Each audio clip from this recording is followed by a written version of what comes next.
जय श्री राधे। हरे कृष्णा। जय श्री हरि। ओम नमः शिवाय। प्रिय भक्तजनों, आज बृहस्पतिवार के दिन आप बृहस्पति देव की बड़ी ही दुर्लभ कथा सुनेंगे। इस कथा को सुनने से भक्तों की सभी मनोकामनाएं भगवान बृहस्पति देव की कृपा से पूर्ण हो जाती हैं।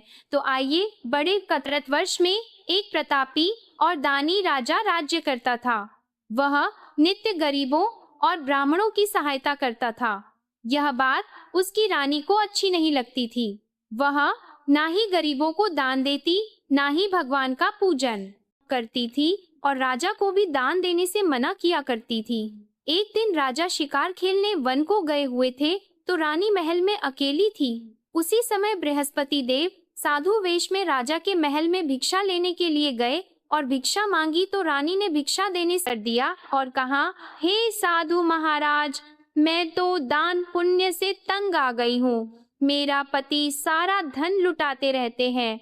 मेरी इच्छा है कि हमारा धन नष्ट हो जाए, फिर ना रहेगा बांस, ना बजेगी बांसुरी। साधु ने कहा, देवी, तुम तो बड़ी विचित्र हो। धन संतान तो सभी चाहते हैं, पुत्र और लक्ष्मी तो पापी के घर भी होने चाहिए।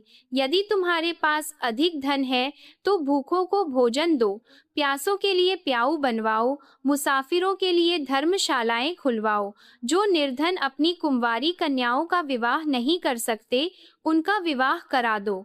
ऐसे और कई काम हैं जिनके करने से तुम्हारा यश लोक और परलोक में फैलेगा। परंतु रानी पर उपदेश का कोई प्रभाव नहीं पड़ा। वह बोली, महाराज, आप मुझे कुछ ना समझाएं। मैं ऐसा धन नहीं चाहती जो हर जगह बांटती फिरूं। साधु ने उत्तर दिया, यदि तुम्हारी ऐसी इच्छा है तो तथास्तु। तुम ऐसा करना कि बृहस्पतिवार को पीली मिट्टी से घर को लीप अपना सिर धोकर स्नान करना, कपड़े धोना। ऐसा करने से आपका सारा धन नष्ट हो जाएगा। इतना कहकर वह साधु महाराज वहां से अंतर ध्यान हो गए और साधु के अनुसार कही बातों को पूरा करते हुए रानी को केवल 3 बृहस्पतिवार ही बीते थे कि उसकी समस्त धन संपत्ति नष्ट हो गई। भोजन के लिए राजा का परिवार तरसने लगा। तब एक दिन राजा ने रानी से बोला कि हे रानी, तुम यहीं रहो, मैं दूसरे देश को जाता हूँ, क्योंकि यहाँ पर सभी लोग मुझे जानते हैं, इसीलिए मैं कोई छोटा कार्य नहीं कर सकता। ऐसा कहकर राजा परदेश चला गया। वहां वह जंगल से लकड़ी काट कर लाता और शहर में बेचता था। इस तरह वह अपना जीवन व्यतीत करने लगा। इधर राजा के परदेश जाते ही रानी और दासी दुखी रहने लगी। एक बार जब रानी और दासी को 7 दिन तक बिना भोजन के रहना पड़ा तो रानी ने अपनी दासी से कहा, हे दासी, पास ही के नगर में मेरी बहन रहती है, वह बड़ी धनवान है। तू उसके पास जा और कुछ लेकर आ ताकि थोड़ा बहुत गुजार बसार हो सके। रानी दासी की बहन के पास गई। उस दिन गुरुवार था और रानी की बहन उस समय बृहस्पतिवार व्रत की कथा सुन रही थी। दासी ने रानी की बहन को अपनी रानी का संदेश दिया, लेकिन रानी की बड़ी बहन ने कोई उत्तर नहीं दिया। जब दासी को रानी की बहन से कोई उत्तर नहीं मिला तो वह बहुत दुखी हुई और उसे क्रोध भी आया। रानी को सारी बात बता दी। सुनकर रानी ने अपने भाग्य को कोसा। उधर रानी की बहन ने सोचा कि मेरी बहन की दासी आई थी, परंतु मैं उससे नहीं बोली, इससे वह बहुत दुखी हुई होगी।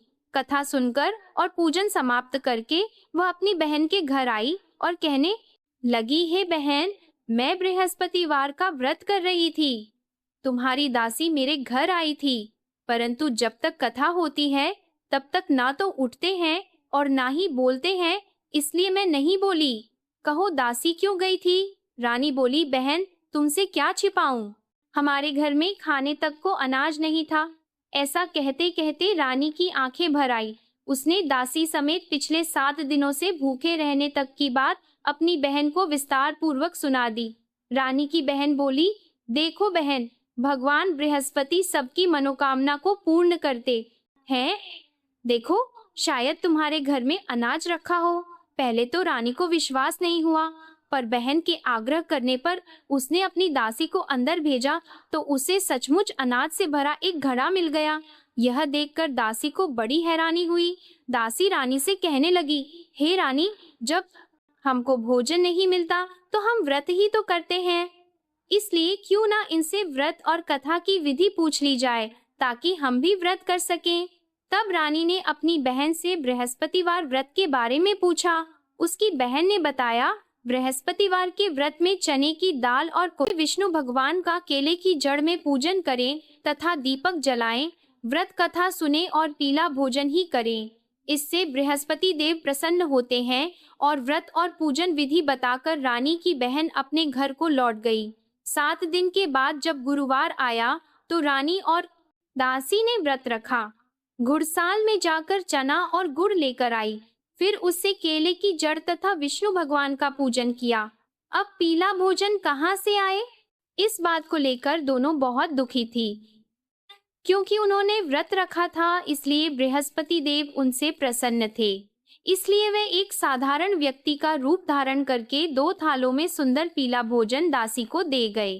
भोजन पाकर दासी बहुत प्रसन्न हुई और फिर रानी के साथ मिलकर भोजन ग्रहण किया। उसके बाद वे सभी गुरुवार को व्रत और पूजन करने लगी।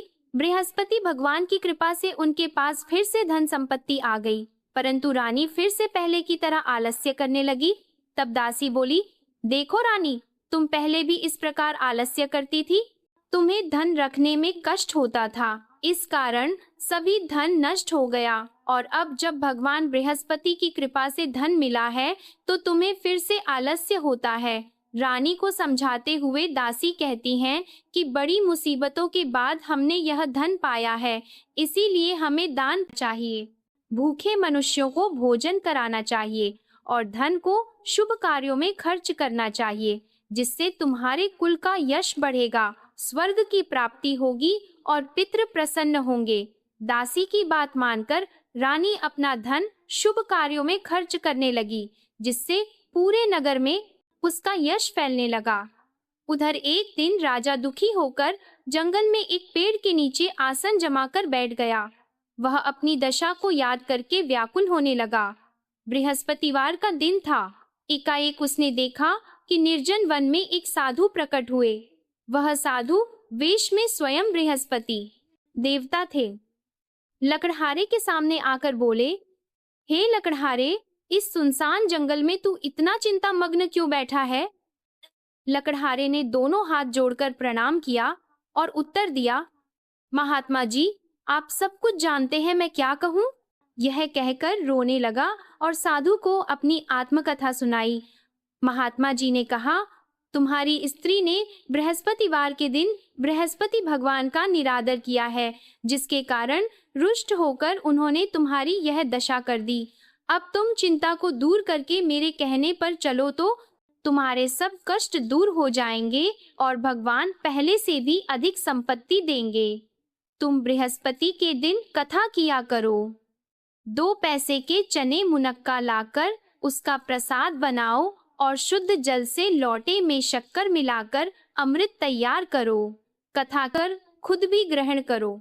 ऐसा करने से भगवान तुम्हारी सब मनोकामनाएं पूरी करेंगे। साधु के ऐसे वचन सुनकर लकड़हारा बोला, हे प्रभु, मुझे लकड़ी बेचकर इतना पैसा नहीं मिलता जिससे भोजन के उपरांत कुछ बचा सकूं। मैंने रात्रि में अपनी स्त्री को व्याकुल देखा है। मेरे पास कुछ भी नहीं जिससे मैं उसकी खबर मंगा सकूं। और फिर मैं बृहस्पति देव की क्या कहानी सुनो, मुझको तो कुछ भी मालूम नहीं है। साधु ने कहा, हे लकड़हारी, तुम किसी बात की चिंता मत करो। बृहस्पतिवार के दिन तुम रोजाना की तरह लकड़ियां लेकर शहर को जाओ। तुमको रोज से दुगना धन प्राप्त होगा, जिससे तुम भली भांति भोजन कर लोगे और बृहस्पति देव की पूजा का सामान भी आ जाएगा। बृहस्पति देव की कथा इस प्रकार है, सुनो। प्राचीन काल में ब्राह्मण रहता था। वह बहुत निर्धन था। उसकी कोई संतान नहीं थी। उसकी स्त्री बहुत मलिनता के साथ रहती थी। वह स्नान नहीं करती, किसी देवता का पूजन नहीं करती। इससे ब्राह्मण देवता बड़े दुखी थे। बेचारे बहुत कुछ कहते थे, किंतु उसका कुछ परिणाम नहीं अब निकला। भगवान की कृपा से ब्राह्मण की स्त्री के कन्या रूपी रत्न पैदा हुआ। कन्या बड़ी होने पर प्रातः स्नान करके विष्णु भगवान का जाप और बृहस्पतिवार का व्रत करने लगी।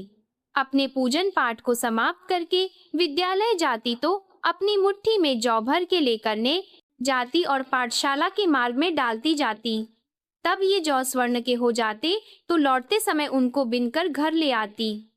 एक दिन वह बालिका सूप में उस सोने की जौ को फटक कर साफ कर रही थी कि उसके पिता ने देख लिया और कहा, हे बेटी, सोने की जौ के लिए सोने का सूप होना चाहिए। दूसरे दिन बृहस्पतिवार था। इस कन्या ने व्रत रखा और बृहस्पति देव से प्रार्थना करके कहा, मैंने आपकी पूजा सच्चे मन से की है तो मेरे लिए सोने का सूख दे दो। बृहस्पति देव ने उसकी प्रार्थना स्वीकार कर ली। रोजाना की तरह वह कन्या जौ फैलाती हुई जाने लगी। जब लौटकर जौ बिन रही थी तो बृहस्पति देव की कृपा से सोने का सूप मिला। उसे वह घर लेता आई और उसमें जौ साफ करने लगी, परंतु उसकी माँ का वही ढंग रहा। एक दिन की बात है कि वह कन्या सोने के सूप में जौ साफ कर रही थी। उस समय उस शहर का राजपुत्र वहां से होकर निकला। इस कन्या के रूप और कार्य को देखकर मोहित हो गया और अपने घर आकर भोजन और जल त्याग कर उदास होकर लेट गया। राजा को इस बात का पता लगा तो अपने प्रधानमंत्री के साथ उसके पास गए और बोले, हे बेटा, तुम्हें किस बात का कष्ट है? किसी ने तुम्हारा अपमान किया है अथवा और कोई कारण हो सो कहो, मैं वही कार्य करूंगा जिससे तुम्हें प्रसन्नता हो। अपने पिता की राजकुमार ने बातें सुनी तो वह बोला, मुझे आपकी कृपा से किसी बात का दुख नहीं है। किसी ने मेरा अपमान नहीं किया है, परंतु मैं उस लड़की से विवाह करना चाहता हूँ जो सोने के सूख में जो साफ कर रही थी। यह सुनकर राजा आश्चर्य में पड़ गया और बोला, हे बेटा, इस तरह की कन्या का पता तुम ही लगाओ, मैं उसके साथ तेरा विवाह अवश्य ही करवा दूंगा। राजकुमार ने उस लड़की के घर का पता बताया। तब मंत्री उस लड़की के घर गए और ब्राह्मण देवता को सभी हाल बताया।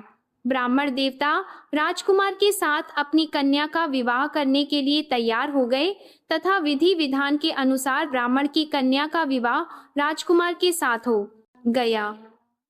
कन्या के घर से जाते ही पहले की भांति उस ब्राह्मण देवता के घर में गरीबी का निवास हो गया। अब भोजन के लिए भी अन्न बड़ी मुश्किल से मिलता था। एक दिन दुखी होकर ब्राह्मण देवता अपनी पुत्री के पास गए। बेटी ने पिता की दुखी अवस्था को देखा और अपनी माँ का हाल पूछा। तब ब्राह्मण ने भी सभी हाल कहा। कन्या ने बहुत सा धन देकर अपने पिता को विदा कर दिया। इस तरह ब्राह्मण का कुछ समय सुखपूर्वक व्यतीत हुआ। कुछ दिन के बाद फिर वही हाल हो गया। ब्राह्मण फिर अपनी कन्या के यहाँ गया और सारा हाल कहा तो लड़की बोली, हे पिताजी, आप माताजी को यहाँ ले आओ, मैं उन्हें विधि बता दूंगी जिससे उनकी गरीबी दूर हो जाए।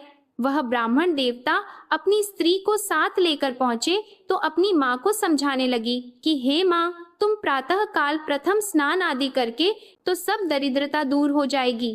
परंतु उसकी माँ ने एक भी बात नहीं मानी और प्रातः काल उठकर अपनी पुत्री के बच्चों की जूठन को खा लिया। इससे उसकी पुत्री को भी बहुत गुस्सा आया। उसने एक रात को एक कोठरी से सारा सामान निकाल दिया को उसमें बंद कर दिया। प्रातः उसमें से उसे निकाला तो स्नान आदि करा के पूजा पाठ करवाया तो उसकी माँ की बुद्धि ठीक हो गई। इसके बाद वह नियम से पूजा पाठ करती और प्रत्येक बृहस्पतिवार को व्रत रखने लगी। इस व्रत के प्रभाव से उसकी माता और पिता बहुत ही धनवान और पुत्रवान हो गए और बृहस्पति देवता के प्रभाव से इस लोक के सुख को भोगकर अंत में स्वर्ग को प्राप्त हुए। इस तरह कहानी कहकर साधु देवता वहां से अंतर्ध्य हो गए। धीरे धीरे समय व्यतीत होने पर फिर वही बृहस्पतिवार का दिन आया। लकड़हारा जंगल से लकड़ी काटकर किसी शहर में बेचने गया। उसे उस दिन और दिन से अधिक पैसा मिला। राजा ने चना, गुड़ आदि लाकर गुरुवार का व्रत किया। उस दिन से उसके सभी क्लेश दूर हो गए। परंतु जब दोबारा गुरुवार का दिन आया तो बृहस्पतिवार का व्रत करना भूल गया। इस कारण बृहस्पति भगवान नाराज हो गए। उस दिन उस नगर के राजा ने विशाल यज्ञ का आयोजन किया था तथा शहर में यह घोषणा करा दी कि कोई भी मनुष्य अपने घर में भोजन न बनवाए न आग जलाएं, समस्त जनता मेरे यहाँ भोजन करने आए। इस आज्ञा को जो न मानेगा उसे फांसी की सजा दी जाएगी। इस तरह की घोषणा संपूर्ण नगर में करवा दी गई। राजा की आज्ञा के अनुसार शहर के सभी लोग भोजन करने गए, लेकिन लकड़हारा कुछ देर से पहुंचा, इसीलिए राजा उसको अपने साथ घर लेकर गए और ले जाकर भोजन करा रहे थे तो रानी की दृष्टि उस खूंटी पर पड़ी जिस पर उसका हार लटका हुआ था। वह वहां पर दिखाई नहीं दिया। रानी ने निश्चय किया कि मेरा हार इस मनुष्य ने चुरा लिया है। उसी समय सिपाहियों को बुलाकर उसको कारागार में डलवा दिया। जब लकड़हारा कारागार में पड़ गया और बहुत दुखी होकर विचार करने लगा कि न जाने कौन से पूर्व जन्म के कर्म से मुझे यह दुख प्राप्त हुआ है, और उसी साधु को काटने लगा जो कि जंगल में मिला था।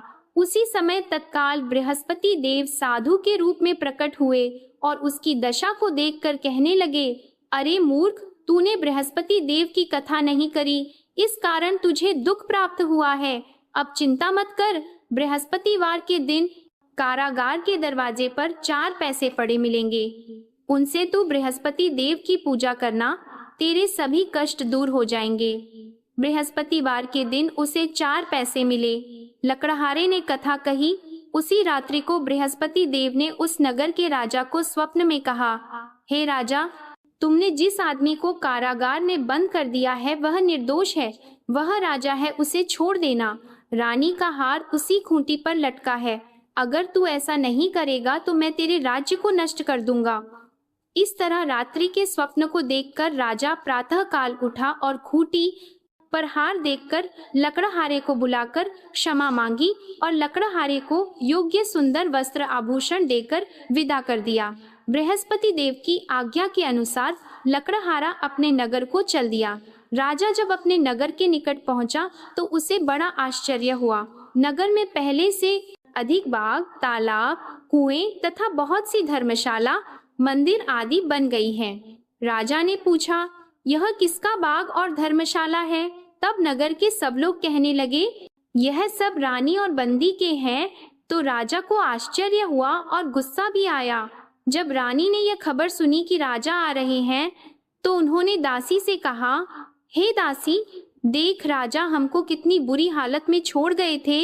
हमारी ऐसी हालत देखकर वह लौट ना जाए, इसीलिए तू दरवाजे पर खड़ी हो जा। आज्ञा के अनुसार दासी दरवाजे पर खड़ी हो गई। राजा आए तो उन्हें अपने साथ लेकर आई। तब राजा ने क्रोध करके अपनी रानी से पूछा कि यह धन तुम्हें कैसे प्राप्त हुआ है? तब उन्होंने कहा, हमें यह सब धन बृहस्पति देव के इस व्रत के प्रभाव से प्राप्त हुआ है। राजा ने निश्चय किया कि 7 रोज बाद तो सभी बृहस्पति देव का पूजन करते हैं, परंतु मैं प्रतिदिन दिन में 3 बार कहानी और रोज व्रत किया करूंगा। अब हर समय राजा के दुपट्टे में चने की दाल बंधी रहती और दिन में 3 बार कहानी कहते। एक रोज राजा ने विचार किया कि चलो अपनी बहन के यहाँ हो आवे। इस तरह निश्चय करके राजा घोड़े पर सवार होकर अपनी बहन के यहाँ को चलने लगा। मार्ग में उसने देखा कि कुछ आदमी एक मुर्दे को लिए जा रहे हैं। उन्हें रोककर राजा कहने लगा, अरे भाइयों, मेरी बृहस्पति देव की कथा सुन लो। वे बोले, लो हमारा तो आदमी मर गया है, इसको अपनी कथा की पड़ी है। परंतु कुछ आदमी बोले, अच्छा कहो, हम तुम्हारी कथा भी सुनेंगे। राजा ने दाल निकाली और जब कथा आधी हुई थी कि मुर्दा हिलने लग गया, और जब कथा समाप्त हो गई तो राम राम करके मनुष्य उठकर खड़ा हो गया। आगे मार्ग में उसे किसान खेत में हल चलाता मिला तो राजा ने उसे देखकर बोला, अरे भैया, तुम मेरे बृहस्पतिवार की कथा सुन लो। किसान बोला, जब तक मैं तेरी कथा सुनूंगा तब तक 4 हरैया जोत लूंगा। जा अपनी कथा किसी और को सुनाना। इस तरह राजा आगे चलने लगा। राजा के हटते ही बैल पछाड़ खाकर गिर गए और किसान के पेट में बड़ी जोर का दर्द होने लगा। उस समय उसकी माँ रोटी लेकर आई और उसने जब यह देखा तो अपने पुत्र से सब हाल पूछा और बेटे ने सभी हाल कह दिया। तो बुढ़िया के दौड़ी उस घुड़सवार के पास गई और उससे बोली कि मैं तेरी कथा सुनूंगी, तू अपनी कथा मेरे खेत पर चलकर ही कहना। राजा ने बुढ़िया के खेत पर जाकर कथा कही। जिसके सुनते ही वह बैल उठकर खड़े हुए तथा किसान के पेट का दर्द भी बंद हो गया। राजा के घर पहुंचा। बहन ने भाई की खूब मेहमानी की। दूसरे रोज प्रातःकाल राजा जगा तो वह देखने लगा कि सब लोग भोजन कर रहे हैं। राजा ने अपनी बहन से कहा, ऐसा कोई मनुष्य है जिसने भोजन नहीं किया हो? मेरे बृहस्पतिवार की कथा सुन ले। बहन बोली, हे भैया, यह देश ऐसा है कि पहले यहाँ लोग भोजन करते हैं, बाद में अन्य काम करते हैं। अगर कोई पड़ोस में हो तो देख आऊं। वह ऐसा कहकर देखने चली गई, परंतु उसे कोई ऐसा व्यक्ति नहीं मिला जिसने भोजन ना किया हो। अतः वह एक कुम्हार के घर गई जिसका लड़का बीमार था। उसे मालूम हुआ कि उनके यहाँ 3 रोज से किसी ने भोजन नहीं किया है। रानी ने अपने भाई की कथा सुनने के लिए कुम्हार से कहा। वह तैयार हो गया। राजा ने जाकर बृहस्पतिवार की कथा कही, जिसको सुनकर उसका लड़का ठीक हो गया। अब तो राजा की प्रशंसा होने लगी। एक रोज राजा ने अपनी बहन से कहा कि हे बहन, हम अपने घर को जाएंगे, तुम भी तैयार हो जाओ। राजा की बहन ने अपनी सास से कहा तो सास ने कहा, हाँ चली जा, परंतु अपने लड़कों को मत ले जाना, क्योंकि तेरे भाई की कोई औलाद नहीं है। बहन ने अपने भैया से कहा, हे भैया, मैं तो चलूंगी, पर कोई बालक नहीं चलेगा। तो राजा बोला, जब कोई बालक नहीं चलेगा तब तुम ही क्या करोगी? बड़े दुखी मन से राजा अपने नगर को लौट आया। राजा ने अपनी रानी से कहा, हम निर्वशी हैं, हमारा मुंह देखने का धर्म नहीं है और कुछ भोजन आदि नहीं किया है। रानी बोली, हे प्रभु, बृहस्पति देव ने हमें सब कुछ दिया है, वह हमें औलाद अवश्य देंगे। उसी रात को सब राजा से स्वप्न में कहा, हे राजा, उठो, सभी सोच त्याग दो, तेरी रानी गर्भ से है। राजा को यह बात सुनकर बड़ी खुशी हुई। 9वें महीने में उसके गर्भ से एक सुंदर पुत्र पैदा हुआ। तब राजा बोला, हे रानी, स्त्री बिना भोजन के रह सकती है, पर बिना कहे नहीं रह सकती। जब मेरी बहन आएगी तुम उससे कुछ मत कहना। रानी ने सुनकर हाँ कर दिया। जब राजा की बहन ने यह शुभ समाचार सुना तो वह बहुत खुश हुई और बधाई लेकर अपने भाई के यहाँ आई। तभी रानी ने कहा, घोड़ा चढ़कर तो नहीं आई है, गधा चढ़कर आई है। राजा की बहन ने, भाभी, मैं इस प्रकार ना कहती तो तुम्हें औलाद कैसे मिलती? बृहस्पति देव ऐसे ही हैं, जैसी जिसकी मन में कामनाएं हैं सभी को पूर्ण करते हैं। जो सद्भावना पूर्वक बृहस्पतिवार का व्रत करता है एवं कथा पढ़ता है अथवा सुनता है, दूसरों को सुनाता है, बृहस्पति देव उनकी सभी मनोकामनाएं पूर्ण करते हैं। बृहस्पति देव उनकी सदैव रक्षा करते हैं। जो संसार में सद्भावना और सच्चे हृदय से बृहस्पति देव का पूजन करते हैं, उनकी सभी मनोकामनाएं उसी प्रकार पूर्ण होती हैं जैसे राजा और रानी ने बृहस्पति देव की कथा का गुणगान किया। उनकी सभी इच्छाएं बृहस्पति देव ने पूर्ण की। मनुष्य को हृदय से उनका मनन करते हुए जयकारा करना चाहिए। तो प्रेम से बोलिए, बृहस्पति देव की जय, विष्णु भगवान की जय, समस्त देवी देवताओं की जय। अब आप भगवान बृहस्पति देव की आरती श्रवण कीजिए। जय बृहस्पति देवा, ओ जय बृहस्पति देवा, जय बृहस्पति देवा, ओ जय बृहस्पति देवा, जय बृहस्पति देवा, ओ जय बृहस्पति देवा। छिन छिन भोग लगाऊं कदली फल मेवा, ओ जय बृहस्पति देवा, जय बृहस्पति देवा, ओ जय बृहस्पति देवा, जय बृहस्पति देवा। तुम पूर्ण परमात्मा, तुम अंतर्यामी, जगत पिता जगदीश्वर, तुम सबके स्वामी। ओ जय बृहस्पति देवा, जय बृहस्पति देवा, ओ जय बृहस्पति देवा, जय बृहस्पति देवा। चरणामृत निज निर्मल सब पातक हरता, सकल मनोरथ दायक कृपा करो भरता। ओ जय बृहस्पति देवा, जय बृहस्पति देवा, ओ जय बृहस्पति देवा, जय बृहस्पति धन अर्पण कर जो जन शरण पड़े। प्रभु प्रकट तब होकर आकर द्वार खड़े। ओ जय बृहस्पति देवा, जय बृहस्पति देवा। ओ जय बृहस्पति देवा, जय बृहस्पति देवा। दीन दयाल दयानिधि भक्तन हितकारी, पाप दोष सब हरता भव बंधन हारी। ओ जय बृहस्पति देवा, जय बृहस्पति देवा। ओ जय बृहस्पति देवा, जय बृहस्पति देवा। सकल मनोरथ दायक सब संशय हारो, विषय विकार मिटाओ संतन सुखकारी। ओ जय बृहस्पति देवा, जय बृहस्पति देवा। ओ जय बृहस्पति देवा, जय बृहस्पति देवा। जो कोई आरती तेरी प्रेम सहित गावे, जेठानंद आनंद कर सो निश्चय पावे। ओ जय बृहस्पति देवा, ओ जय बृहस्पति देवा। सब बोलो